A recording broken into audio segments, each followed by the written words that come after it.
我可以肯定，你屋企浸到魚塘咁，裏邊都唔會滲水。嗱，咁多位地主啊，大家起屋嘅時候，記得你每一層嘅陽台都要做下沉式處理。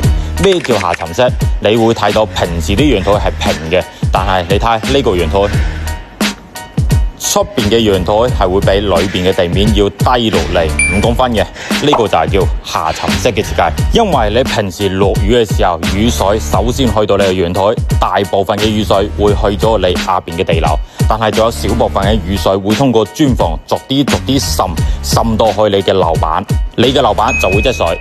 咁啲積水咧就會順住個勢滲入嚟室內，室內嘅地磚就會有水印，嚴重啲兩邊嘅牆角都會發霉。所以平時施工我都建議大家出邊嘅陽台要比裏邊嘅地面要低落嚟少少，有個錯位差，咁樣先可以有效防止積水反滲入去室內空間。當然啦，部分嘅地主佢會設計咗轉角陽台，轉角陽台因為有外挑梁，所以成個陽台係下沉唔到嘅。咁點樣行去處理咧？就係加一條反梁落去。呢條反梁係可以將室外嘅陽台同室內嘅空間區分開。好似呢間屋企咁，佢外邊嘅陽台有積水，但係裏邊嘅空間仲係乾嘅。當然，無論下沉式陽台定係反水梁，你都要提前同師傅交代好，否則後期施工會更麻煩。